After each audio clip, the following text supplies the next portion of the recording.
Welcome guys, this is your friend Naruto Addict 3.0 and we are back with a new fanfic. What if Naruto fathered a child with the goddess Hera? Part 1. Start this fanfic. I don't own Naruto or Percy Jackson. If I did, I would completely rewrite all of Naruto. High above the great city of New York, above the mere mortal's Empire State Building stood another city, a city which had stood for centuries, a city which put all others to shame. This city's name Olympus.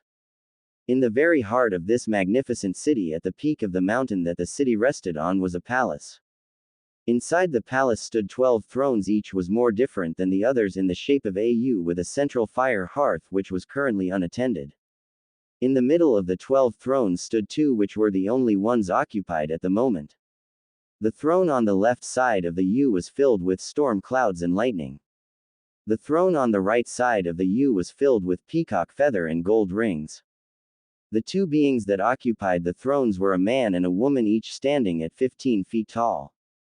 The man's name is Zeus. He normally dressed in a pinstriped suit and had stormy eyes and a gray beard and black hair. However, currently he was wearing blue pants and a blue long-sleeved shirt with a flak jacket over the shirt, with a coat with flames on the bottom, on it with a clean-shaven face and blue eyes and blonde hair. The woman's name is Hera. She normally would be dressed in a silver chiton with black hair and golden eyes. However, currently she was wear a kimono with peacock feather on it with red hair and amethyst color eyes. The reason they were dressed this way was easy to explain. You see, it all happened 2 months ago. No, Zeus yelled out in sadness as he watched as his beloved daughter Talia die by the hand of his own brother's minions, the Furies.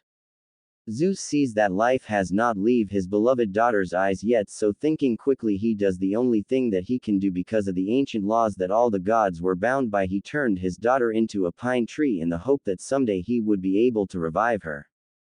After turning his daughter into the tree, she now, as he turned around to see the angry face of his wife Hera. "So your bastard daughter is now a tree," said Hera with a thin smile, because while she despises all the bastard children of the gods due to her being the goddess of marriage, she is also sad that a young child is virtually dead, being stuck as a tree, because she is also the co-goddess of families. "Don't you dare speak about Talia like that, Hera," said a very pissed Zeus. "What should I call your bastard of a daughter? Husband," Hera replied, saying husband like it was the worst curse imaginable due to Zeus cheating all the time. Zeus decided it was not worth the effort to argue with her, left in a flash of lightning. Later that same day, Zeus sat down in one of the gardens on Olympus thinking, "My beloved daughter, if only I could have helped you more, you would be alive and walking right now, not alive but stuck as a tree."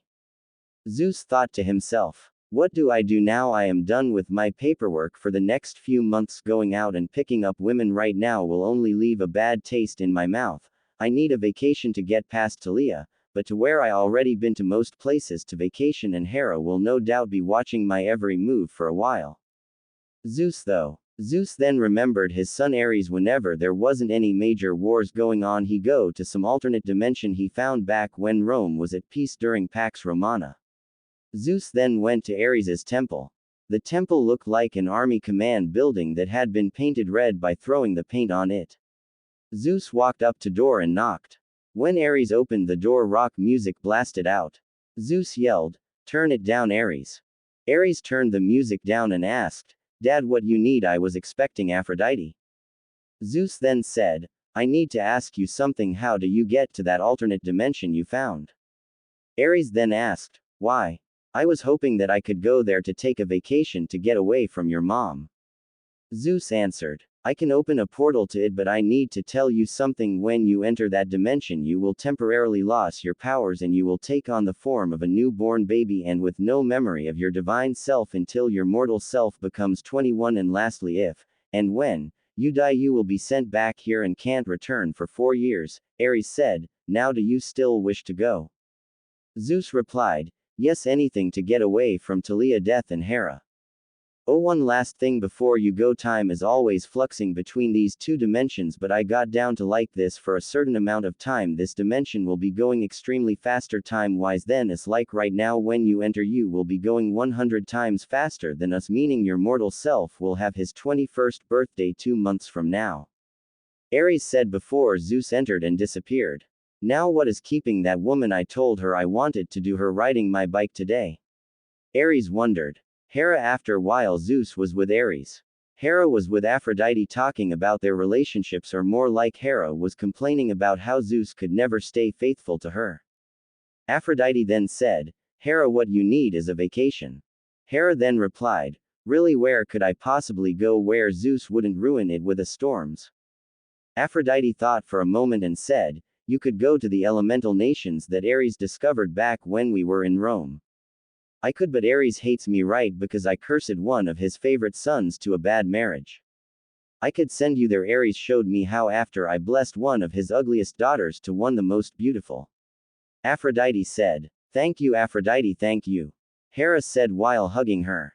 Aphrodite then opened a portal to the elemental nations. Hera then immediately went through and the portal closed. Should I have told her that she would have to live a mortal life till she is 21? Aphrodite asked herself before she shrugged and teleported to Ares. Elemental nations time 21 years after Zeus and Hera entered. Zeus, or as he was known in the elemental nations as Minato Namikaze, was enjoying his vacation. He was born an orphan but made himself into a powerful warrior and leader. He also married a beautiful woman who to him was just as beautiful as any goddess, even his wife. He also learned a great deal here thanks to his wife Kushina about being faithful to his partner. He swore that when he returned to his world he would forevermore be faithful to Hera. He learned he was a god just the other night and spent the day coming to terms with everything that he has done in this world. Fun enough, he thought, amused, I regained my divine memory while I'm having with my wife. Chuckling, he continued to walk home, and when he got home he saw his beloved Kushina on the couch with a thoughtful look on her face. Hello beautiful, how has your day been? He asked. Minato, I need you to sit down please, there is something I have to tell you. She replied, okay, so what is the news? He asked. I have to tell something that may be hard to believe, but I swear on my life it's true. She said nervously, okay, I will believe whatever it's, so please tell me. He said, getting nervous himself.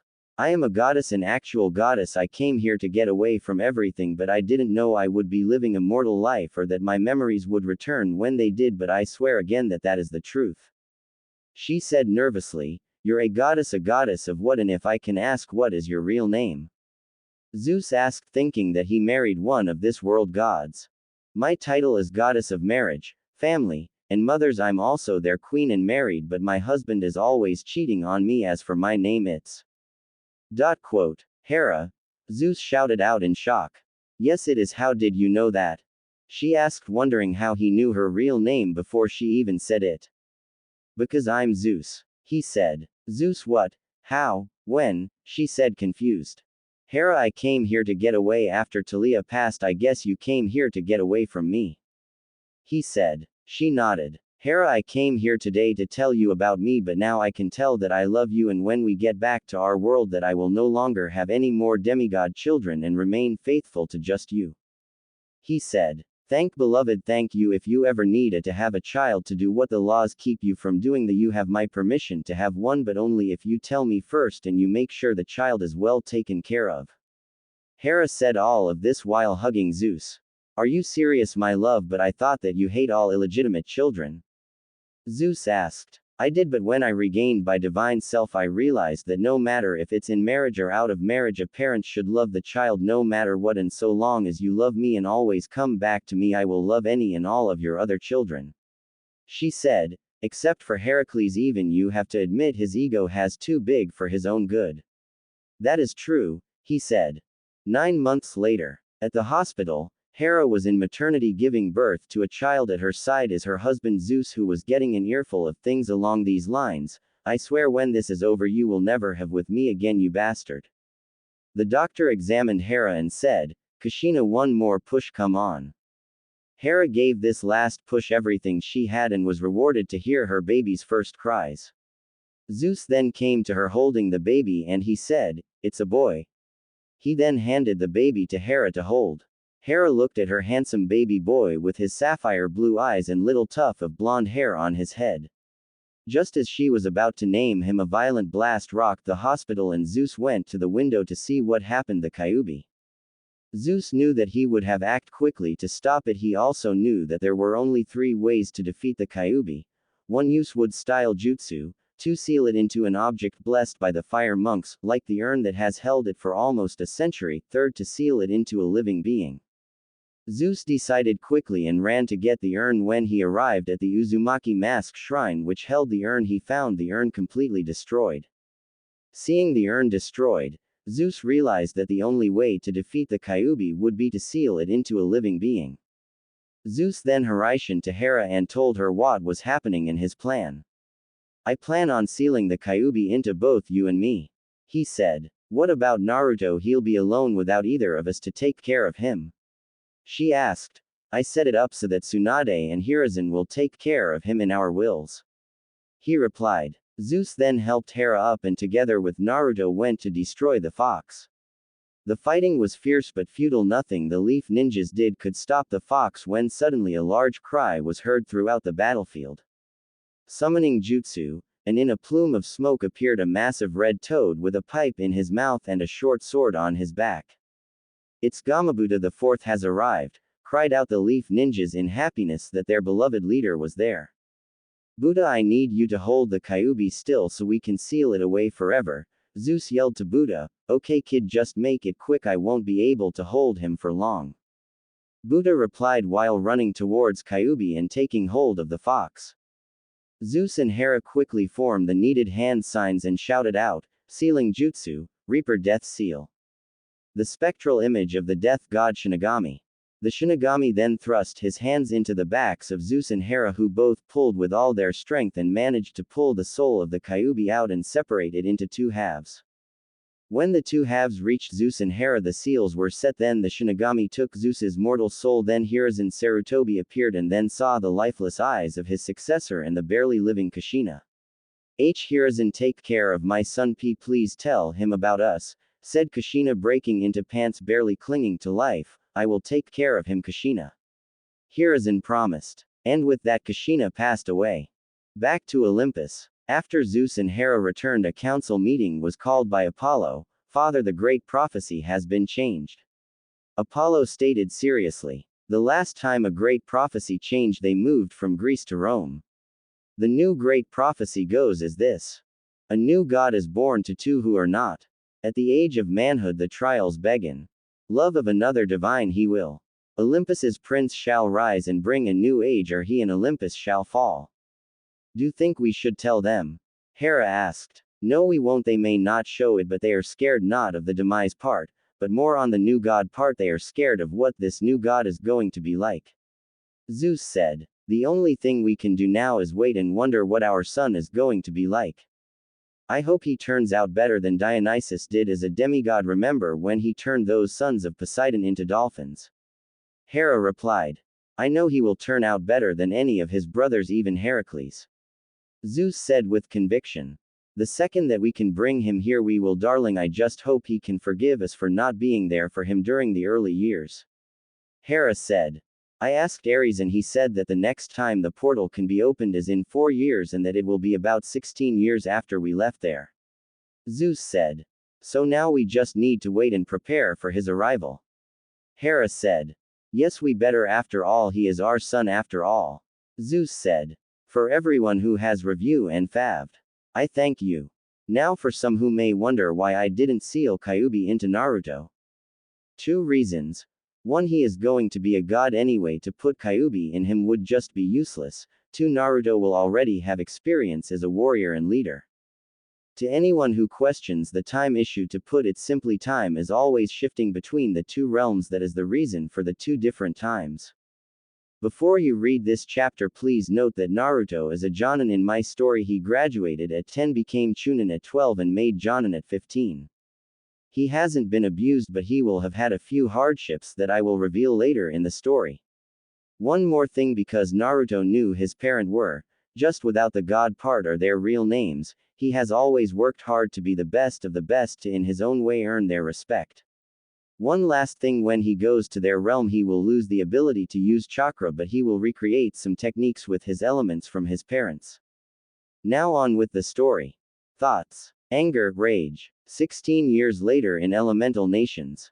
It's late winter in Fire Country. A recent snowstorm has covered the village in an ankle-deep snow layer. Normally a person would just stay home next to the fireplace for the day, but there is one person out and about on this cold and ice-filled day, a young man about 5'9" in height wearing a thick jacket and jeans with a ski mask to cover his face. The young man was making his way towards the Hokage tower to answer a summons from the Hokage. Once he entered the tower, he removed his ski mask. The man could easily be mistaken for his father with his narrow jawline, blonde hair that was spiky everywhere with his bangs going down to past his jaw, and especially for his sapphire blue eyes. His name Naruto Uzumaki Namikaze. Why is Granny summoning me on a day like today? Naruto asked himself. Well, it better be good, otherwise I'll switch all sake out with hot sauce again. Naruto told himself as he made his way towards her office. Knock, knock. Enter, Tsunade called from within. Naruto entered and sat down and then said, Granny, why have you summoned me on what has to be the coldest day of the year? Naruto, as you know, your father and mother, well, they left you everything, which you received when you became a chunin at 12, however your parents left you 2 letters that they left for you to read when you turned 16. Here is one of them. Tsunade said while handing the letter to Naruto. Naruto opened the letter and was stunned to say the least on what he read.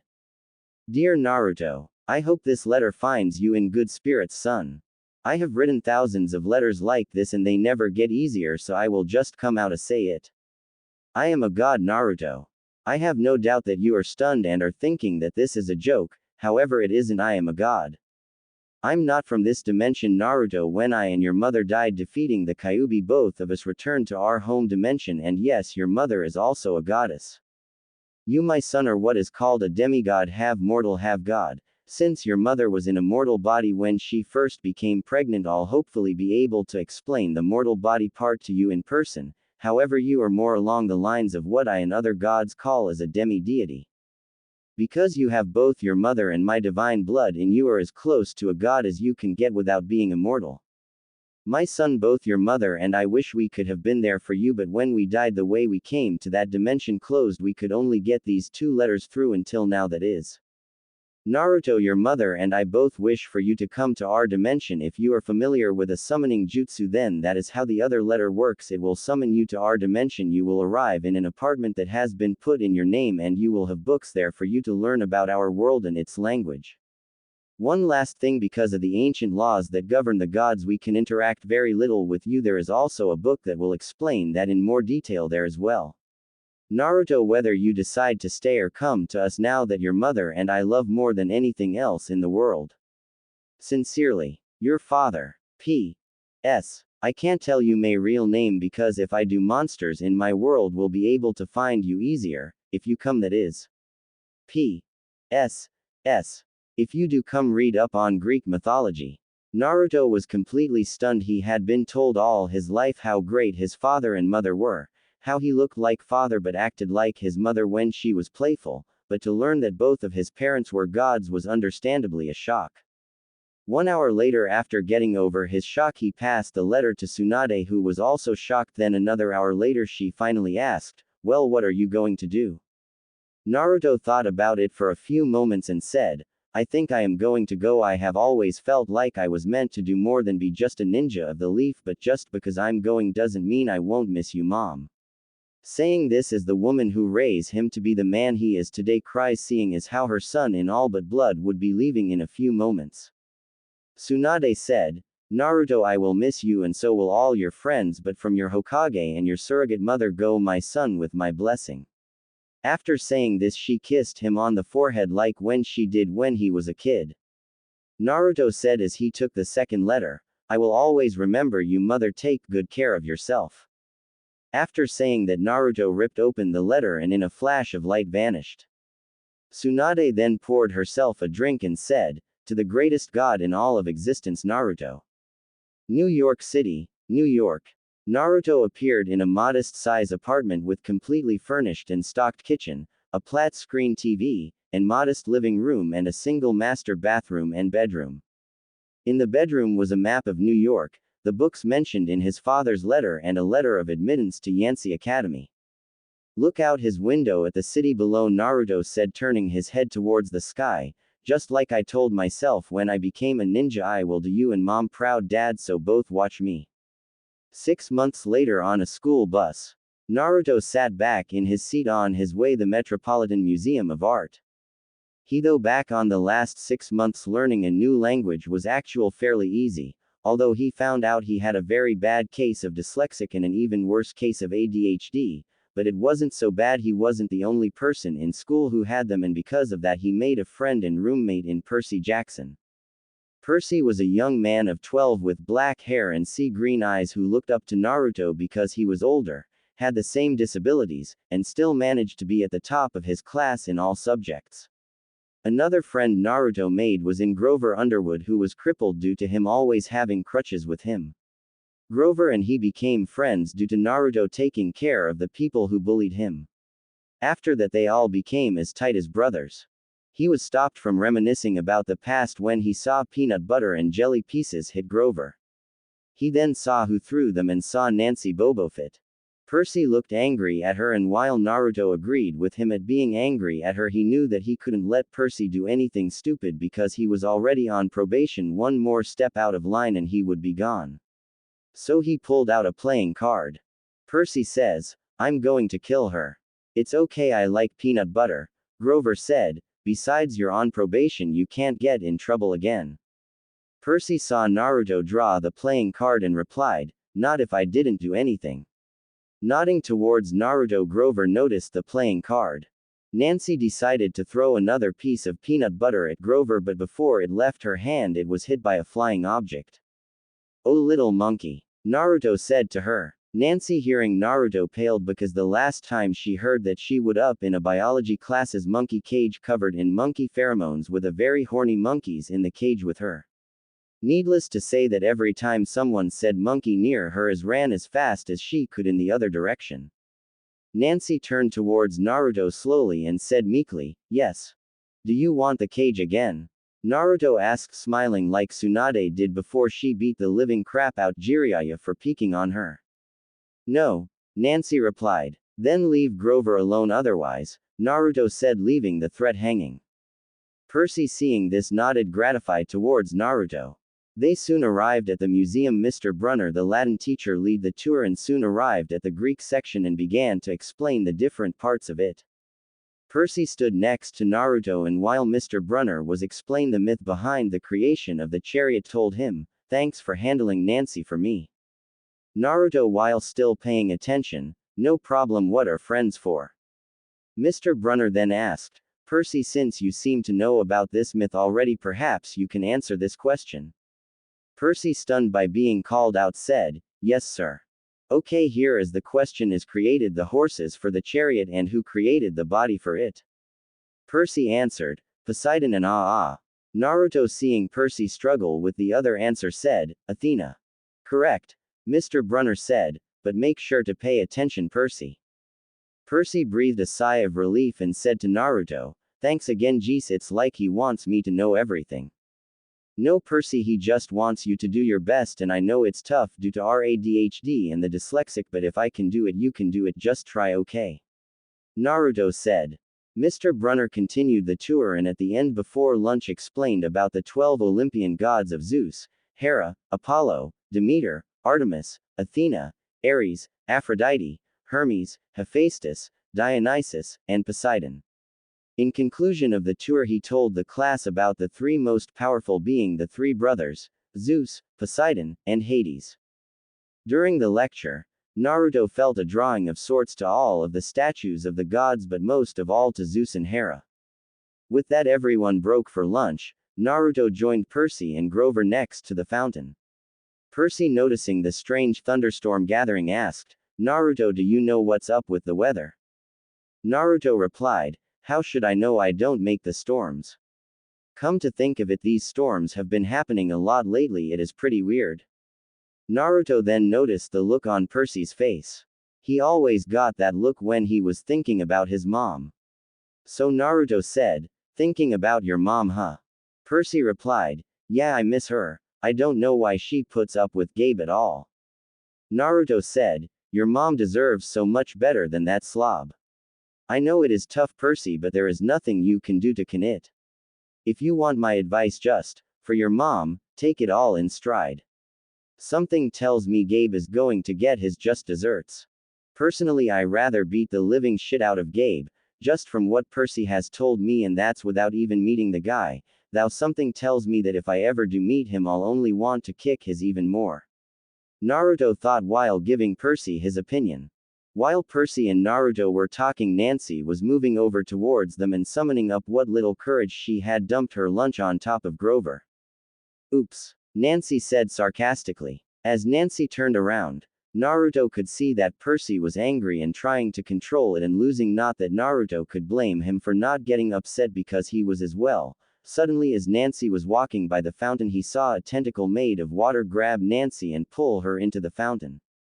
Nancy then jumped out of the cold fountain water and said to the other teacher, Miss Dodds, Naruto and Percy pushed me. Miss Dodds was the math teacher, and for some reason she hated Naruto and Percy. So when she said, "Now honeys," Percy beat her to it and said, we know a month of erasing workbooks." Naruto knew, like any good prankster, that knew now the punishment would be even worse. He was right, because Miss Dodds then said, Mr. Jackson and Mr. Uzumaki, come with me. Grover, after cleaning himself up, finally said, wait, I did it, I pushed her. I don't think so, Mr. Underwood. Miss Dodds replied. But, Grover began to say but was interrupted when Miss Dodds said, you will stay here, she said in an intimidating tone. It's okay, Grover, Percy said, following Miss Dodds towards the entrance with Naruto. Naruto thought that Miss Dodds was going to make Naruto and Percy buy Nancy a new shirt and pants to replace the ones she was already wearing, but when they passed the gift shop, that immediately sent warning lights off in his head because of what he read in the book on monsters that his parents give him when he arrived in his new home. According to the book, monsters will occasionally disguise themselves in order to get close to half-bloods to kill them, sometimes as ice cream men, other times as police officers, and as teachers. Naruto realized that Miss Dodds was a monster of some kind by which he had no idea. That explained why she wanted to get him alone, but why Percy, unless Percy is a half-blood? Naruto suspected that Percy may have been a half-blood, but the odds of that were slim to none, because if there were 2 or more half-blood children in the same school, then monsters would be attracted like flies to honey, unless they were both weak, but the odds of that on his end anyway were nil, because both his parents were gods, so logically monsters should be after him like crazy. As they neared a surprisingly empty Roman and Greek section, Naruto remembered thankfully that he was wearing the first gifts that he ever received from his parents. Flashback. Naruto had been living in New York City for about a month now. His new school would be starting up soon. Thankfully, he managed to get down a good portion of the English language to hold his own in a conversion. Anyway, he was walking up to his apartment after a run in Central Park when he saw a package in front of his door. Naruto carefully picked up the package and went inside. After checking to see if it was booby-trapped, Naruto opened the package. Inside was a Rolex Sky Dweller watch, except instead of white gold on the case it was bronze, and the dial itself had the symbol of Omega on it. At the tips on either side was a lightning bolt and a peacock's feather and a gold wedding ring with the inscription, marriage and family are the 2 things which should be protected above all else. Seeing a letter in the box, Naruto grabbed it and opened it. The letter read, Dear son, sorry I haven't written you, but even we gods are busy.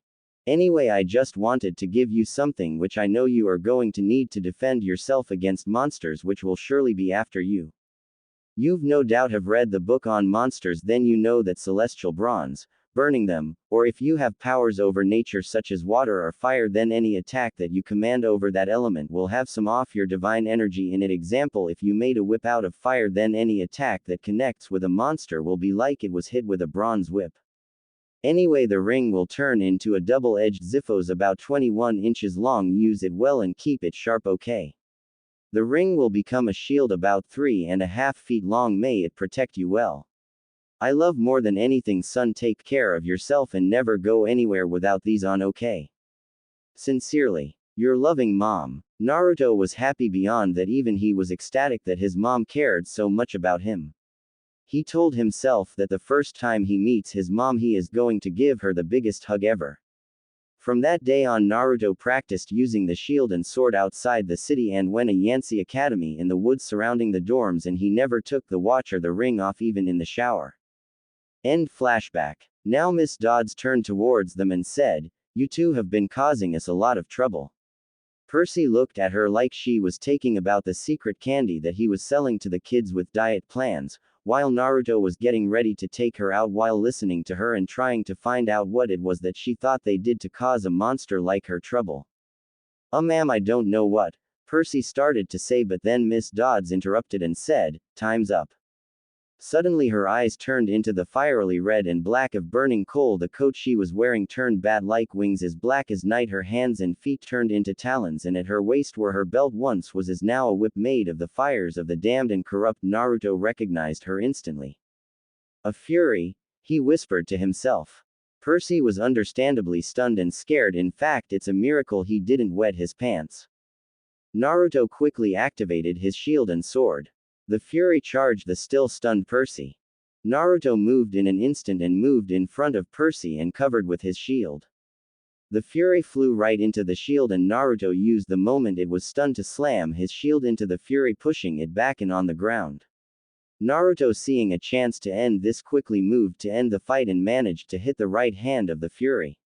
The fury, even though in great pain from the loss of its hand, quickly kicked Naruto's legs out from under him as he fell. Naruto covered himself with his shield to prevent himself from getting hit. Percy finally snapped out of it when he heard Mr. Brunner, who appeared out of nowhere, said, "What ho, Percy," and tossed him a pen which turned into a sword. Percy, seeing Naruto on the ground using only his shield to cover him, because his sword was underneath his shield with him, moved to kill whatever it was that was attacking his friend. The fury heard Percy coming and looked up. The momentary distraction was all Naruto needed to use his shield to push the fury back, and then when it was stunned from the sudden movement, stroke alongside Percy, who had his eyes closed. Note to self: teach Percy how to use a sword. Naruto thought. Both swords struck at the same time, and the fury that was Miss Dodds was no more for now. Naruto quickly pocketed the 2 talons that remained of the fury and promised himself to give the other to Percy when they went to Camp Half-Blood. Naruto knew of Camp Half-Blood since he arrived. The only reason that he hadn't left to go to it was because he wanted to get his education done so that he wouldn't have to deal with having to leave after the summer was over or have to continue it at Camp Half-Blood. The reason for the second part is because the teacher for the education for year-round campers at camp was Athena, and according to what Dad wrote in the margins of one of the books his parents gave to him when he first arrived, Athena was like the strictest teacher you ever have times 1,000. Naruto always shivered at the thought. Anyway, he turned his sword and shield back into their ring and watch forms. Percy's sword turned into a pen. Useful but not exactly in hand at a moment's notice. Naruto thought, eyeing the pen. Percy naturally was freaking out about what just happened, and Naruto knew 2 things. 1, that he had to snap Percy out of it, and 2, that Percy would not believe that he was a half-blood if Naruto told him. So to save one of the 2 at least, Naruto walked up to Percy and hit him on the back of the head hard. Slap. OWW, what was that for? Percy asked. To snap you out of it. Naruto stated simply. Come on, we better get back to the class. Naruto, please tell me, did that really just happen?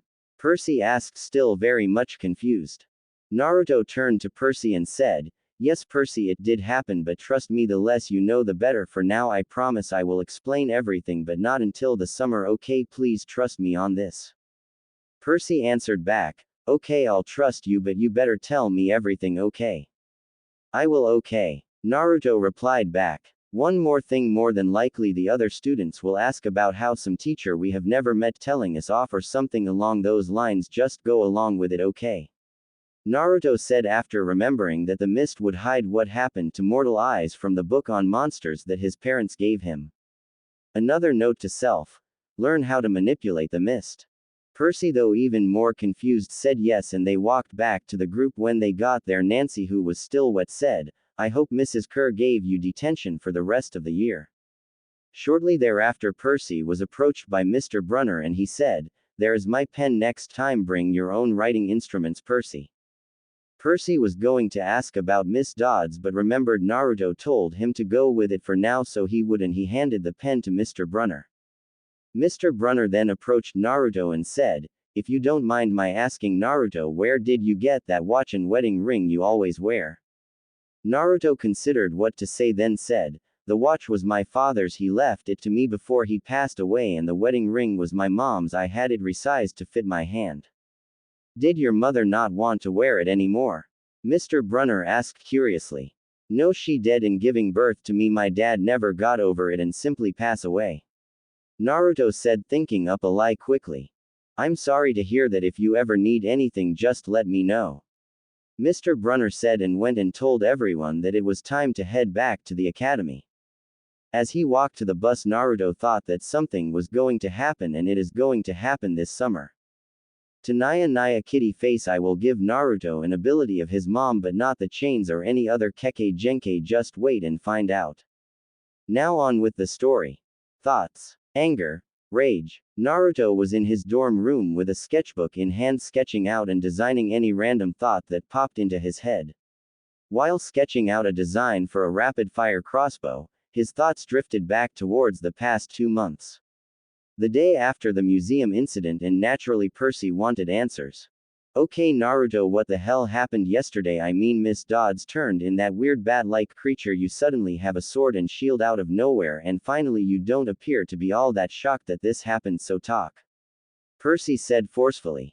"Alright, I said that I would explain, but before I do I must tell you that I can't tell you everything because right now it is best you don't know everything, and know that I would not keep this from you unless I had to, okay?" Naruto replied back to Percy. "Now as to why I didn't appear surprised by what Miss Dodds turned into, all I can say is that I was expecting something like that to happen, and as far as that goes, that is all I will say at this time," Naruto said while thinking of how to respond to Percy's other questions without giving away he was a demigod. "Now as to how I had that sword and shield on me, and your eventually question as to why everyone doesn't remember Miss Dodds and we have a new math teacher is because I'm a ninja," Naruto said. Percy looked at Naruto disbelievingly. Naruto then decided to prove it by using a ninja technique that he managed to recreate. Naruto then channeled energy into his senses and then said, "You just took a shower, you use Old Spice body wash, you ate spinach and steak for lunch, and you didn't brush this morning. How did you know all of that?" Percy asked, wondering. "I'm able to sharpen my senses using ninja technique. From my sense of smell, I can tell you just bathed and used the Old Spice, that you also had spinach and steak for lunch, and as to how I know you didn't brush, you still have a piece of yesterday's dinner in your teeth. Now do you believe me?" Naruto said. Percy could only nod dumbfounded like to Naruto. After telling Percy about his ninja past, Naruto then told Percy that was all he was going to say at the present time about the museum incident for now. Thankfully Percy bought the story that the math teacher was a person that he summoned to cover up the missing math teacher. As to how he did that, Naruto only said, "Ninja secret." After having explained everything he could for now, life went on as if nothing had happened at the museum. Naruto was still top of his class and Percy was about in the middle of his. However, Percy wouldn't be coming back to Yansei Academy next year because a few days ago he got into a fight because some bullies were picking on Grover, so the headmaster sent a letter to his mother saying that he wouldn't be allowed back next year. Even though he hid it well, Naruto could see that Percy was happy to be not going back because he missed his mother. In other news, the weird weather that had been going on was continuing as the massive thunderstorm hit the Hudson Valley a few days after the museum incident, and the wind caused the windows in Percy's room to break, so Naruto decided to let Percy stay with him for the last few weeks of the year. Now it was exam time before the start of summer. Percy, due to not coming back next year, decided to not take his exams seriously except for his Latin exam because Mr. Brunner was one of the only teacher to make him try to be the best that he could be. Naruto thankfully took his exams a week earlier and passed with flying colors, and due to the fact he was taking advanced classes, he applied for the graduation exam early so that he wouldn't have to leave Camp Half-Blood for high school, and so he wouldn't have to take Athena's lessons from hell as his father described in the book about Camp Half-Blood that he gave him. Naruto was due to take the graduation exam tomorrow while Percy was going to be taking his Latin exam tomorrow. Hearing a grunt of frustration, Naruto was broken from his thoughts by the fact a book suddenly hit him the head. OWW Percy, you had better have a good explanation as to why I had to get hit in the face, otherwise you'll have to take your exam because of you won't be finding your clothing anytime soon. Naruto said threateningly after taking the book off his face. It's just I can't seem to get anything retained. I mean, what is the difference between Theseus and Perseus? Simple. Theseus has T and H in the beginning and Perseus has just a P. Naruto said smartly with a smile. Percy just gave him a deadpan look. Okay, Theseus, the one with the T and H, was the son of Poseidon and he killed the Minotaur and defeated several notable monsters. Perseus was a son of Zeus and he defeated the Gorgon Medusa and used her head to turn to stone a sea monster and married the princess Andromeda. Well, that is all well and good, but how am I supposed to remember it? Percy asked. You could go and ask Mr. Brunner, I mean he is the teacher, he could help you. Naruto suggested. You want to come with? Percy asked. No thanks, I need to get some sleep, I got a really important exam tomorrow. Naruto said after yawning. Naruto was woken up later by the sound of his door slamming shut. In an instant, Naruto had his shield and sword out and ready to decapitate whatever just came through his door. Thankfully for Percy, Naruto noticed his sea green eyes and stopped just short of taking his head off. What the hell, Percy? I almost took your head off. What are you doing slamming the door like that? Naruto yelled, angry at Percy for almost making Naruto make him headless. Sorry, but you are never going to believe what I heard at Mr. Brunner's office. Percy said. Percy then went on to tell Naruto about Here Grover and Mr. Brunner talk about him and Naruto, something about the mist, a kindly one, and a summer solstice deadline. Naruto said nothing as he listened and took all of it in. His thoughts, however, were running a mile a minute. So Grover is without a doubt a satyr, but who Mr. Brunner is a mystery. I doubt he is a satyr as well. He could be an older half-blood that works for the camp, one guess. So for now I believe I can trust Grover with the fact I'm a demigod to him. Naruto then told Percy that they couldn't do anything about it tonight, so it would be best if they turned in for the night. The next day was a difficult one for Naruto. Even with his advanced classes he still had some trouble with the graduation exam, but he managed to bear the brunt of it and pass the exam. Percy asked him to come by his place so that he could meet his mom. Now he was sitting on his motorcycle, a 1938 Indian Chief all original painted black with gold pinstripes, outside of Percy's apartment waiting for him to arrive. He saw a cab pull up shortly after he arrived. Percy said, Hey Naruto, good to see you made it. I just know you are going to love my mom. Naruto nodded, then asked, Hey, wasn't Grover with you as well? He was, but he was acting weird, like he was afraid of his own shadow. He gave me a card that said Camp Half-Blood on it, but when I asked about it he just said that it was his summer address. But he started acting the weirdest after the bus broke down and these old ladies were making the biggest pair of socks cut a string. Percy said while in the elevator to his place. Naruto could only think, Percy, if only you knew you would be as worried as Grover and I are. I just hope that it wasn't your life wasn't the one ended. Percy was hoping his mom was home from work, but she wasn't. Instead, Gabe and his poker buddies were sitting around the table playing 5-card draw with ESPN blaring in the background and beer cans everywhere. Naruto was angered to say the least because the people that could get on Naruto's hate list were 1. Wife abusers, 2. Child beaters, pollsters, 3. Rapists. And Gabe fell into 2 of those catalogers, being a wife abuser in the fact that he took complete advantage of Mrs. Jackson and the fact that Percy told him that if he didn't pay for his gambling funds whenever he visited he would punch his lights out. Normally Naruto would have turned Gabe into a bloody smear on the wall by now, but there was a better way to get at Gabe by taking him for everything he owned. While Naruto was thinking all of this, Gabe saw that Percy and Naruto were there. So you're back. Who the loser friend of yours? Gabe said while smoking his cigar. Naruto is his name. Where is my mom? Percy asked. She's working. Got any cash? Gabe asked as he raised his bet.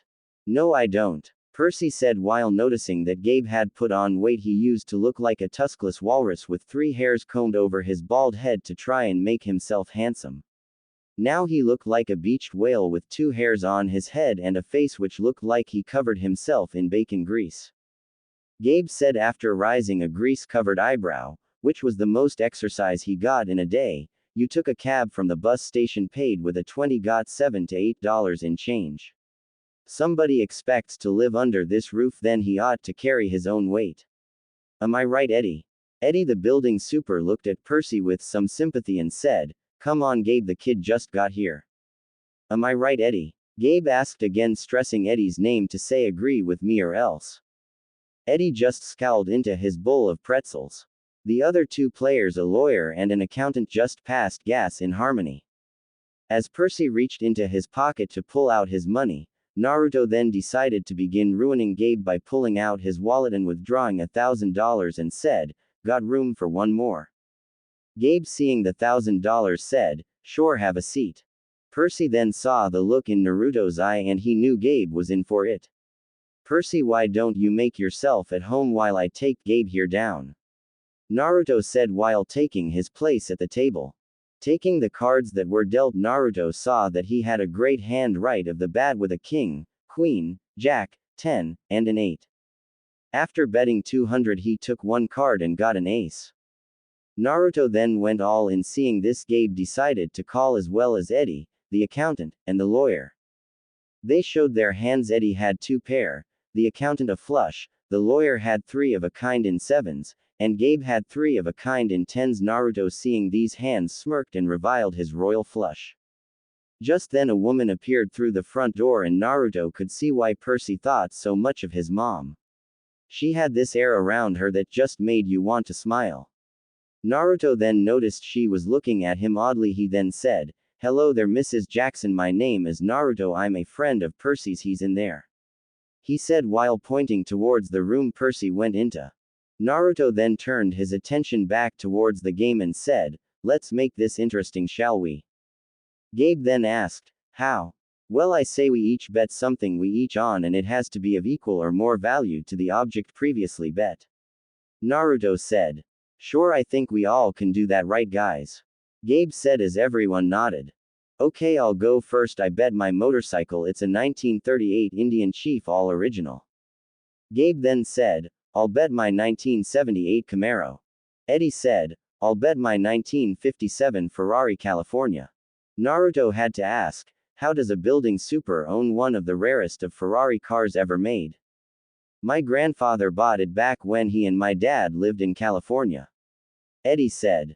The lawyer then said, I'll bet my 1970 Dodge 426 Hemi Fastback. The accountant then said, well, I don't have a car to bet, but I do have my plane, it's a P-51 Mustang. The cards were dealt and Naruto once again had a great hand with a 10, 9, jack, queen, 2 all of diamonds. After taking one card for 2, Naruto received an 8 of diamonds.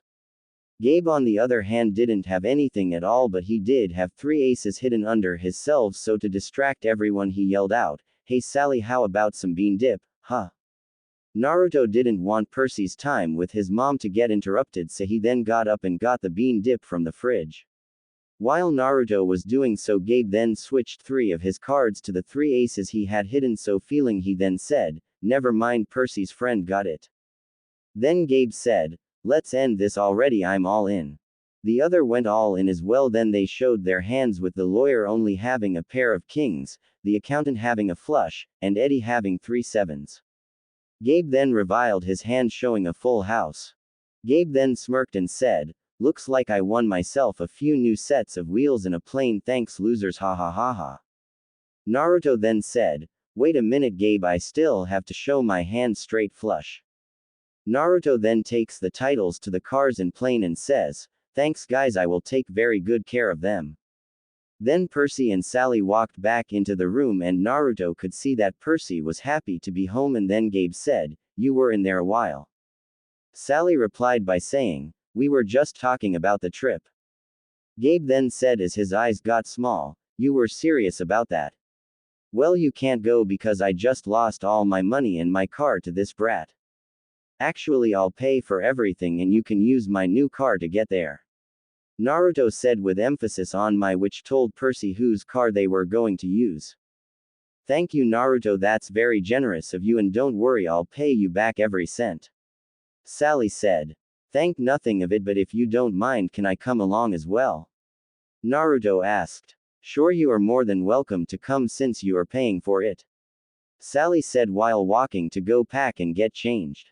Percy, I'm going to go to my place and get some stuff. I'll be back in 5 minutes. Naruto said as he walked towards the door. 5 minutes later, Naruto pulled up to Percy's place after stopping by his to get some clothing and his toothbrush and toothpaste. Naruto saw the door hit Gabe hard in the backside, and then he walked to the car window and said, Just wait 1 minute, Sally, I just have to talk to Gabe for a moment. Sally looked at Naruto and said, Sure, but be quick, okay, I'd like to beat traffic. Naruto then said, I will only be a minute. Naruto then walked towards the door and went in. Seeing Gabe there getting up, he walked towards him and then wham! Naruto punched Gabe right in the eye and then continued to beat on him. As he did, he said, Listen up, you no good waste of space tub of grease. By the time that Sally and Percy get back, this apartment better be spotless, and you had better be nicer to Percy and Sally. They both deserve better than you, and if I hear another word about you mistreating either of them the next I come here, I won't just take your money and your car, I'll take manhood and shove it down your throat, make you cough it back up, and then shove it up your lazy no good fat. Got it? By the time Naruto got done beating Gabe to a pulp, he had a broken jaw, a black eye, a broken hand, 4 cracked ribs, and a busted wrist. So he could barely nod to respond. Naruto then walked out and got on his bike to follow Sally to Montauk. After arriving at Montauk, Naruto and Percy spent the day playing baseball and swimming. Now they were sitting around a campfire eating marshmallows and hot dogs. Percy then asked a question he had been wanting to ask for a while, Mom, what was Dad like? Sally then smiled and answered with a joyful sound to her voice, He was kind, caring, and gentle man, Percy. Tall, handsome, powerful, willing to do what he felt was right. You have his eyes, and his hair, Percy. I know that he would be proud of you. While Sally was saying this, Naruto thought, Are you proud of me, Mom, Dad? Sally then asked Naruto, What about you, Naruto? Who are your parents? Naruto then said, I was raised by my godmother and my grandfather in all but blood. I do know that my father was a great man. He was respected, powerful, but very humble. My mom, on the other hand, if you made her mad, then you had better run and run quick. She was very beautiful, smart, and stubborn. From what my godmother told me, my mom wore the pants in their relationship. Percy and Sally laughed at the last part. Percy then asked, Mom, are you going to send me to another boarding school? I don't know, Percy, we'll figure something out. I thought that by sending you to Yancey it would be far enough away to keep you safe. Because you don't want me around. Percy said, and regretted the second he said it for 2 reasons. 1, it made his mom cry, and 2, Naruto then punched him upside the head. Percy, don't ever say that again about your mom in my presence again, go it. Naruto said while very pissed off. Percy, there is a summer camp for people like you that your father wanted you to go to, but if you do, more than likely I will never see you again, and I can't bear that. Sally said sadly. What do you mean it's just a summer camp? Percy asked as his mom rose to put out the fire, and she said, Percy, let's not worry about it just yet, okay? Naruto approached Sally as Percy was going into their room to sleep and said, Sally, you know Percy will have to go to Camp Half-Blood sooner or later, so I think it would be best you tell him soon. How do you know the name of the camp? Sally asked. Because I'm a demigod as well. Naruto said as he went towards his room. Naruto had a weird dream. In it he heard a voice going, Naruto, be careful, danger. Naruto was then awoken by the sound of thunder and waves pounding the sand. Sally was awoke by the sound of thunder. Hurricane, she said. Naruto knew something was very, very wrong for Poseidon to be this angry, and Naruto knew that whatever it was, it somehow involved Percy. Hearing a pounding at the door, Sally then went and unlocked it. Naruto, having his ring and watch ready to activate, stood next to Percy. Standing in the doorway was Grover, and he looked like he had just ran a marathon. Been searching all night, said Grover. What were you thinking, Percy? Percy, what didn't you tell me now? Sally yelled over the wind. You didn't tell her about the kindly one. Or at least the deciders, Percy, you idiot. Naruto said. After Naruto said this, Sally turned pale and then grabbed her purse and the car keys and said, "Get in the car now." Percy then noticed that Grover didn't have his crutches and was walking on two legs, only those two legs were goat legs. The drive to Camp Half-Blood was on narrow country roads that were barely able to fit the motorcycle, let alone the car. But Naruto and Mrs. Jackson drove through the pounding rain and the fierce wind. Naruto was in front of the car all the while thinking, what could possibly have got Poseidon in such a state? Whatever it's, I just hope that it has nothing to do with me or Percy. Meanwhile in the Camaro, Percy asked to Grover, "So you and my mom know each other?" Grover then replied, "Well, she does know me, but she did know I was watching after you to keep you safe." "Safe from what?" Percy then asked. "From creatures like Miss Dodds and others that are much worse." Grover answered. "Percy, there isn't much time to explain right now. Right now we have to get you to the camp." Mrs. Jackson said. "But I thought that you didn't want me to go there." Percy said. "I didn't unless I had to, Percy, because if you go there more than likely I will rarely get to see you anymore." Mrs. Jackson said sadly. "Why, it's just a camp?" Percy asked as they pasted a strawberry field with a sign that said, "Pick your own strawberries." "And Grover, what happened to your legs?" Percy asked while staring at Grover's hooves. "These are my legs, Percy, and the reason why it's best for you to not leave the camp is because it's the only place safe for people like you." Grover said. "So you're part donkey. And people like me, as in disturbed people?" Percy said. Grover then went, "Blah ha ha, I'm goat not donkey, and Percy, you aren't disturbed, you're a." What Grover was going to say was cut off as they could feel a powerful shake hit them, and Mrs. Jackson thought, "An earthquake? What is Poseidon doing?" The answer to that question was answered almost immediately when suddenly in front of Naruto's bike the ground collapsed and his bike fell in and he was thrown from it. He flew into the air and crashed into a fence post that was running along the roadside. Mrs. Jackson quickly pulled over to check on Naruto, but as soon as she stopped, the car was hit hard on the driver's side. The car tumbled over side to side and ended up on the roof. Thankfully the car managed to stop before it crushed Naruto under it. Naruto, who was stunned from the sudden flight and in pain from luckily just a broken left shoulder, saw what it was that hit his car. It was a monster, the size of a big rig truck as wide as the front of two buses together. A monster that was born from one man's refusal to sacrifice the Cretan bull to the gods, a monster that drove terror into the hearts of the people of Athens whom it received as sacrifice. This monster's name, the Minotaur. The bull man, as half-bloods call him, was a frightening sight. His horns were as long as a full-grown man's arm and as thick as tree branches. His eyes were as black as night, but they were fogged over slightly like he couldn't see very well. His torso was that of a massive steroid-using bodybuilder and his legs were that of a bull but as big as a small dinosaur. In the bull man's hands was an axe that looked like it could cut down a sequoia tree in a single swipe. All in all, Naruto thought, damn, the myths of old do not do the bull man justice. If anything, he is even scarier. I have to get Percy and Grover into camp. It's after us, so if we can get to camp he should leave Mrs. Jackson alone. While Naruto was observing the Minotaur, Percy, Grover, and Mrs. Jackson were recovering from their turn on the spin cycle. "Ah," Percy said while rubbing his head as he had received a nasty bruise during the flip. "Mom, are you okay?" asked Percy. Mrs. Jackson replied, "I'm okay. How are you?" "I'm fine," Percy replied. "Grover, are you okay?" Percy asked. "Food." Grover groaned. Percy, despite everything that just happened, couldn't help but laugh at the fact that even pasted out Grover still thought about food.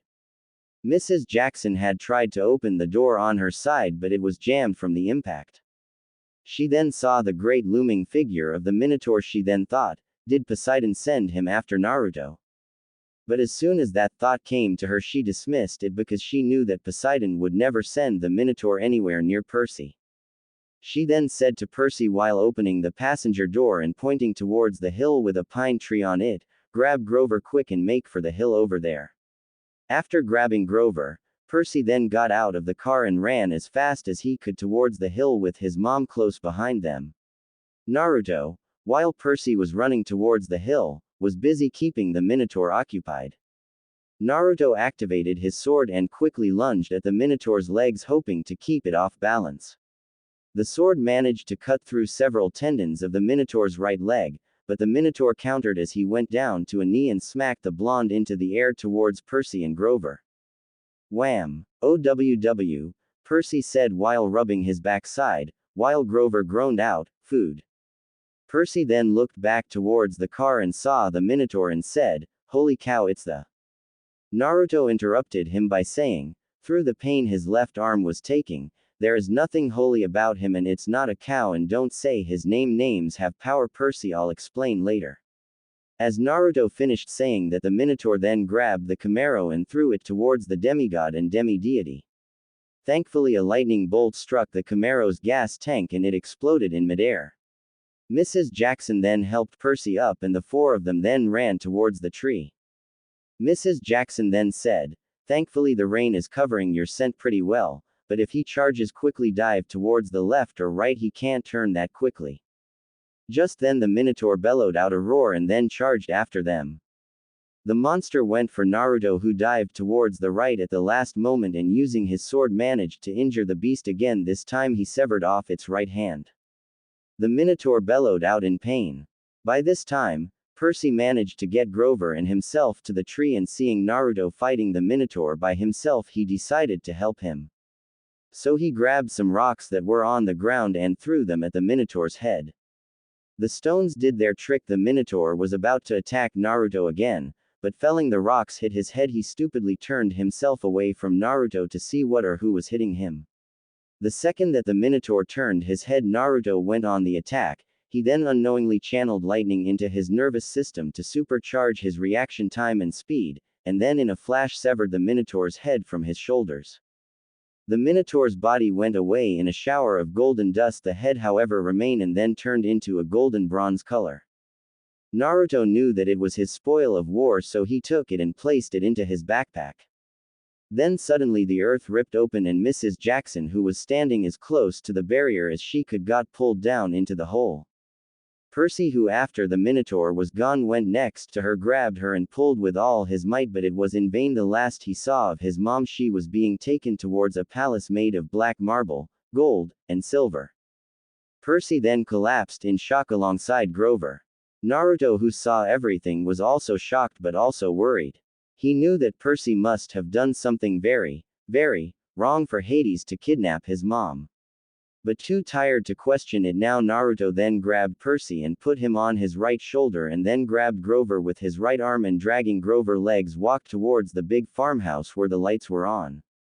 "Mr. Brunner, good to as you. I could use a hand if you don't mind," Naruto said after seeing the teacher.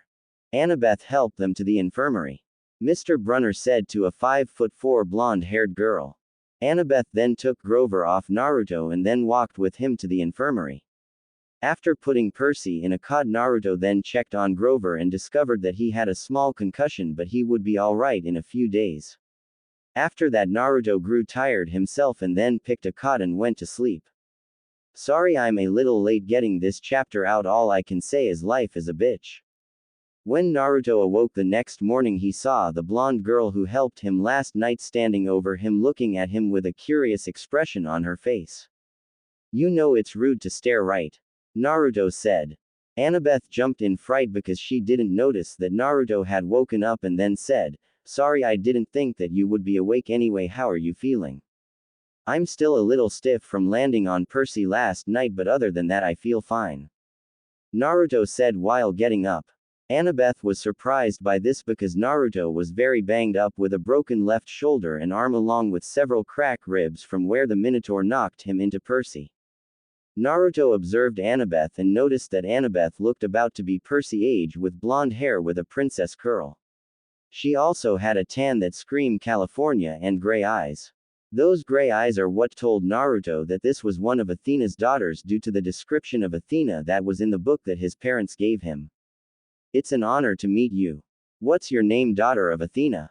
Naruto asked. Annabeth was surprised once more by the fact that Naruto knew that she was a daughter of Athena without her telling him. Annabeth then said after overcoming her shock, "Annabeth, My name is Annabeth, so what is your name and how did you know that I was a daughter of Athena? I recognized your mother's eyes from a book that my father gave me about the Greek gods. Naruto said. So your mom is your divine parent. Annabeth said, thinking that Naruto's father was mortal. No, both my mother and father are divine. Naruto replied. Annabeth was once again surprised that both of Naruto's parents were divine. That only happened at most a handful of times, mostly because one of the gods in said union stopped eating ambrosia for too long and temporarily was mortal, and each of the children of those unions did remarkable things. The first one that she could think of was Alexander the Great, the second was Cleopatra the Seventh, and the third was Christopher Columbus, the fourth was Thomas Edison, and the last one was Franklin Delano Roosevelt. Most of them were sons of Hephaestus and another goddess, except for Cleopatra and Christopher. They were children of two minor gods. But something told Annabeth that Naruto was not the son of Hephaestus and a minor goddess, or even the child of two minor gods. No, something told Annabeth that Naruto was the son of two other Olympian gods, but which two was the question. So do you mind showing me around? Naruto asked, breaking Annabeth from her thoughts. Sure, but first Chiron needs to see you. Annabeth said while walking out of the infirmary towards the big house. When they arrived at the big house, Naruto could see Mr. Brunner and what looked like an overweight peewee soccer coach playing a card game. Hello, Mr. Brunner, or should I say Chiron, trainer of heroes. Naruto said when they arrived. Hello, Naruto, it's good to see you awake. I didn't think you would wake up so soon after the beating you took last night. And yes, it's Chiron. Chiron said. Well, Chiron, do you mind if I ask why is it that the Sea Master seems to be so angry at me that he would cause an earthquake and make me wreck my bike? Naruto asked. I'm afraid, Naruto, that Poseidon's trident was stolen at the last winter solstice, and for some reason he now believes you are the thief, and I'm afraid that I have to ask, but did you steal it? Chiron said. Naruto was deep in thought. That explains why Poseidon was angry at me, but why would he suspect me? I have never been to Olympus. Naruto then said, No, Chiron, I did not steal the trident, nor did I help in any way the theft of it. This I swear on the river Styx in my honor. Thunder boomed in the distance, sealing the oath. Chiron breathed a sigh of relief because of this. The peewee soccer coach then spoke up and said, Well, now I guess I should welcome now to camp Half-Blood, so welcome. You as well, god of madness, wine, theater, and festivals. Naruto said, stunning said god, who then looked at Naruto with a critical eye. How did you know who I am, young one? Not even the smartest of all new campers know who I am without me giving a hint to it. Mr. D asked. Your scent and aura. Naruto said. You smell of grapes and your eyes show a hint of the power behind you that you hide so well. Annabeth, if you would go check on Percy please, and if he wakes up please bring him to me. Chiron said to Annabeth, who looked stunned once more that someone realized who Mr. D was with just a look. Naruto then sat down and then asked, So you can spare me the normal lecture on where I am and what I am? I've known for a while thanks to my parents. My only question is where am I going to sleep, since I know that until my parents claim me I can't stay in their cabins even if I knew who they were. You'll stay in the Hermes cabin since he is the god of guides amongst other things, so he takes in all the unclaimed until they are claimed. Chiron said, answering Naruto's question, but then asked one of his own. You said parents is in plural, what did you mean by that? Naruto then told Chiron and Mr. D about his dual divine parentage. Both Mr. D and Chiron knew, like Annabeth, that someone like Naruto only happened a handful of times, and both remember what each of them accomplished. Mr. D also thought, could Naruto be the one from the Great Prophecy? No, the Great Prophecy said two mortal parents. Naruto said that his were divine, so it can't be him. Naruto and Chiron then went on to tour the camp. Chiron first showed Naruto the training arena for swords, spear, and all other non-long distance weaponry. Naruto was to say impressed with the layout and couldn't wait to try and improve his sword skills, and after his fight with the bull man he decided to get or make a weapon to give him more reach like a spear. Then Chiron showed Naruto the stables, and the minute he stepped in every horse and Pegasus in the stable stood still and straight like a group of soldiers at attention for their general. Naruto then walked down the line of horses and gave each an appraising gaze and then nodded at once. Each horse went at ease like they were told to relax. While this was happening, Chiron thought, What is going on? Horses don't react this way even to sons of Poseidon. I mean, they respect sons of Poseidon, but they don't treat even them to this level of attention. After the incident in the stables, Chiron then led Naruto to the cabins and explained whose was whose. While Chiron was doing this, Naruto examined each. One looked like a factory with the smokestacks that it had on its roof and the sounds coming from it. Another looked like it was made of solid gold from the blinding light that was coming off of it. Another looked like it was made from a garden from the tomatoes, corn, and wheat that was growing from its roof, walls, and the ground floor from what Naruto could see. The ones that held Naruto's attention, however, were the two at the far end. They looked like temples made of marble. Each were similar but very different. The one on the left had tall and wide columns of marble to hold it up and had golden eagles above each column, and in the center was a statue of the god. It represented Zeus. The roof, from what Naruto could see, appeared to be dome-shaped and made of glass. The one on the right was narrow and long with columns made of marble to hold it up, again with peacocks with their feathers spread out to the world on top with a statue of the goddess. The cabin represented Hera. Alongside the columns were pomegranates growing along them towards the top, and along the outside of the cabin were vases filled with flowers, and the roof, from what Naruto could see, was that it too had a glass roof. The doors to each were different as well. The doors to the left cabin were like old bank vault doors with a lightning bolt on each side of the two doors, and when they came together they made a verses. The ones on the right had the peacock on each side of the doors. When they came together they looked like two birds watching over the cabin. Chiron then finished his explanation on the cabins and led Naruto towards the dining area. As Chiron did so, Naruto noticed the fire pit in the middle of the cabins was occupied by an 8-year-old looking girl in a brown cloak with fire-like eyes. Naruto, seeing her, bowed to her in respect towards her and said, "May the hearth always keep the family whole, flame keeper." The 8-year-old girl was shocked that someone recognized her for what she truly was, bowed back towards Naruto, and then walked into the flame and disappeared. After viewing the dinner area and seeing the obstacle course along with the canoe lake, Naruto was then led back towards the cabins, this time going towards cabin 11. The first thing Naruto noticed when he entered the cabin was that it was very crowded. The second thing was that the majority of the campers in the cabin looked mostly the same, with the blonde hair, blue eyes that gleamed with a look like every one of them would steal the pants off of you and you wouldn't even know it. The rest looked vastly different from hair to eye color. Naruto knew the best way to get the messenger's kids to not steal from him was to steal the head of the cabin's wallet, which Naruto did along with his watch, knife, belt, and his socks and shoes before he could even blink. Needless to say, the campers got the message, "Don't mess with my stuff." Naruto then had dinner with the rest of the Hermes cabin, and when he made his offering he made it to first Hestia, then to Poseidon, then to his parents. The reason for this was one.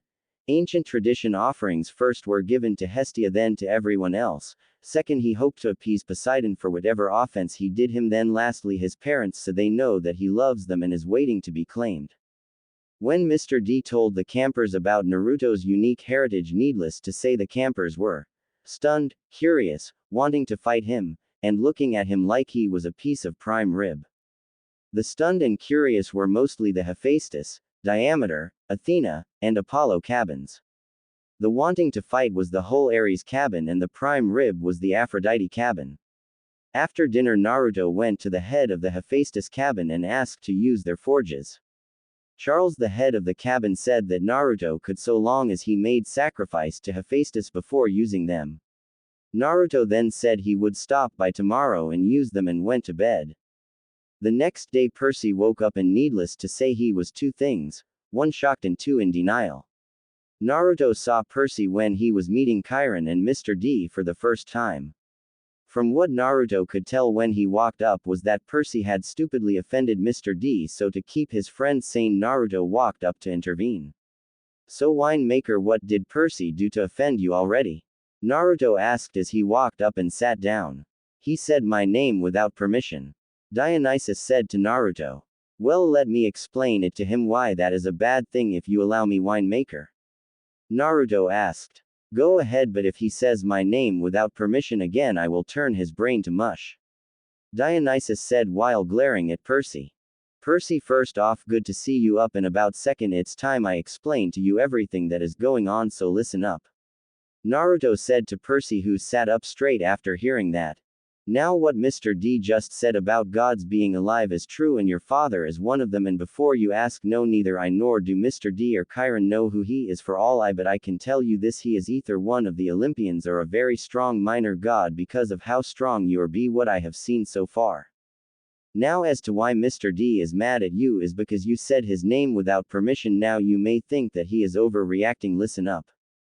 Gods hear everything, and by everything I mean they hear everything when their name is said. Like if I was to say his name, he would hear everything that I say following it. Now imagine if everyone said the gods' names all the time, would that not get annoying? So gods made a rule that demigods can't say gods' names unless it is under 4 situations. 1. You are making an offering to them. 2. You are on a quest and are asking for help or advice. 3. You are on Olympus and are in the Great Temple. And finally is if they give you permission to say their name. Anyway, here this book will teach you the basics of what to do and what not to do as a demigod. Naruto said while handing a book to Percy, who looked at and said, seriously. The reason he said that was because of the title, How to Survive Life as a Demigod for Dummies by Athena. Naruto then said, well, I would love to stay and chat, but I have a few weapons to forge. See you later, Percy, Chiron, Mr. D. Mr. D said before Naruto left. Naruto, since you've impressed me, you can use my name anytime you wish while I'm in your presence. Thank you, Dionysus, I will make sure not to abuse the privilege. Naruto said humbly. Naruto then left to the Hephaestus cabin to use their forges. Naruto entered the cabin and it looked like he had stepped into a late 20th century factory. Naruto, seeing Charles, walks over to him and greets him. Naruto then asks where he can make his weapons and to make his offering to Hephaestus. Charles points to an empty workstation and tells him that his dad expects to receive his offering after he finishes his work. Naruto then moves over to his station and begins to work on the spear that he decided to make. Naruto worked on it until lunch when he finished it. The spear was 6.5 long from the head to the end of the shaft. Naruto also managed to make it so that the spear would work like his ring. It took the form of a wristband. Naruto then went to lunch and made his offerings to Hestia, his parents, Poseidon, and lastly Hephaestus. After finishing lunch, Naruto then went and began to practice using his new spear when suddenly a voice sounded out. Your technique needs quite a lot of work. The voice said. Naruto, hearing the voice, turned and saw the person who said it. The person in question was a girl who looked to be 14 or 15 with brown hair and eyes with an athletic look to her. From the way she looked, Naruto knew instantly whose daughter she was. Naruto then said, well, I did just start to learn, so how am I for a beginner? And what your name is? Miss Clarice is my name, and for a beginner not bad, but could be a lot better. Clarice said. How about you teach me then, since given who your father is you probably know how to use a spear? Naruto asked. Sure, if you tell me how you knew who my father was without even asking. Clarice said. Well, you the grace of a warrior and the build of one, so naturally your father has to be the bloody one. Naruto said. Alright, let's get to training. Clarice said with a sadistic smile on her face. Naruto knew from personal experience from being on the receiving end and delivering it that he was in for hell. Naruto groaned as he headed for the showers to wash off after training with Clarice, which was to say in 2 words, death itself. He shuddered what he just went through and from the knowledge that it would happen again tomorrow. In return for the spear training, Naruto was going to help Clarice and the rest of the Aries cabin improve their hand-to-hand skills, which Naruto showed to Clarice after her death itself training. Speaking of Clarice, Naruto noticed that she was heading towards Percy and Annabeth. Well, whatever was said made Clarice angry, so she then grabbed Percy and dragged him towards the bathroom. Whatever happened in there was caused the water to come out like a giant wave with Clarice with it. Naruto, seeing how wet she was, then concentrated his powers and sent a warm wind to her and dried her off. Clarice said thanks and glaring at Percy walked away. Percy then said to Annabeth, what are you thinking? Annabeth then said, I think I want you both on my Capture the Flag team this Friday. For Naruto, the following week was in a word awesome. He enjoyed all the activities well except one, which was also the only one where Percy really shined at canoe racing. Every time he got in the canoe it flipped over. Although it was a laugh to see Percy some get his arrow cord wrapped around his head as he let go, sending him into his target unlike all his arrows which hit the dirt. Now it was time for the capture the flag game. In preparation for the game, Naruto made his own armor with a muscle cuirass and Thracian helmet. On the forehead of his helmet he placed the symbols of a lightning bolt and a peacock feather in the shape of a V. On the top of the helmet he had a blue horsehair plume on top for the game. Naruto made his way over to where Annabeth was talking to Percy. Athena always has a plan. Any way you're on border patrol, Luke will show you where. Annabeth said to Percy. So what is the plan, Annabeth? Naruto asked. We'll fight the Ares kids on the creek line, while Luke and a few other Hermes kids sneak around to steal the flag. Annabeth said. Good plan, but I would suggest placing Apollo kids into the tree tops to give them a better shot. Naruto said. Thanks, we'll do that. See you later, Naruto. Annabeth said. Chiron then said to everyone, heroes, make ready, the game will begin in a few minutes. Remember, no permanent damage and all magical items are allowed. Naruto then joined the rest of the campers on the blue team. When the game began, everyone rushed towards the creek. The fighting was intense. Dodging a sword swipe, he then kicked the knee out from under the person. He then slammed his shield into said person. Naruto then signaled for everyone nearby to form up a phalanx. Thanks to the phalanx formation, Naruto and the other blue team members began to push the red team members back across the creek, where they then held them there. Naruto then separated from the phalanx and went to see how Percy was doing. After asking an Athenian campier where Percy was, he then rushed over to where he was. Naruto arrived to see Percy getting beaten to a pulp, so he decided to intervene. Naruto used his shield to ram the two sons of Ares off of Percy. Naruto was going to help Percy with Clarice, but the two sons that he knocked down got up quicker than he thought they would, so he got in position to defend himself. One of the sons charged in blindly. Naruto raised his shield and blocked the wild blow and then slammed his shield into the attacker's face twice, once to knock him out, the other to make certain. The other son did the smart thing, well, smart for a son of Ares, and slowly came in to fight him. Naruto decided to take charge and tossed his shield towards his opponent after hitting a button on the inside of the shield. Mid-flight, the outer edge of the shield spikes appeared and spun. The son, seeing this, raised his shield, and when Naruto's hit, the spikes dug into the shield and got stuck. The son didn't expect the extra weight, so he lost his balance. While all this happened, Naruto ran up and used the two shields as a springboard and got behind the son and knocked him out. Naruto then turned to see Percy breaking Clarice's spear and see Luke cross the creek line. After Luke crossed the creek line, the flag turned into the symbol of Hermes. Then suddenly there was a loud growling sound coming from the bushes near Percy. Chiron, hearing the sound, said, "To arms. Bring me my bow." Naruto then brought forth his spear, and out of the bushes came an elephant-sized dog with flames for eyes, with teeth as sharp as razors. The dog was a hellhound, not just an hellhound but a Tartarus hellhound. The hellhound saw all the weapons leveled and ready to kill it, but then saw Percy, who was breathing heavy and tired from the capture the flag game. So making the decision, the hellhound leapt at Percy, who brought his shield up to protect himself. Sadly for Percy, the hellhound managed to get on him before he could get his shield up in time. The hellhound brought its muzzle back to tear into Percy, but before it could admit its end to Naruto's spear. Naruto saw what the hellhound was going to do, so when the hellhound jumped towards Percy, the spear was already on its way. After helping Percy up, something amazing happened. A light shone around Percy. Percy asked, "What's happening?" Chiron said, "It is determined." Annabeth then said to Percy, "Your father is claiming you." Percy then looked up at his forehead and saw a greenish-blue trident, the symbol of Poseidon. Chiron then kneeled and said, "Hail Percy Jackson, son of Poseidon, the Earth-shaker, the Stormbringer, and master of the seas." Then clapping sounds came from behind all of the campers, and when they turned to see who, they were stunned. It was Zeus and Hera. Chiron then said while still bowing, "My lord, my lady, to what do we owe the honor of having you here?"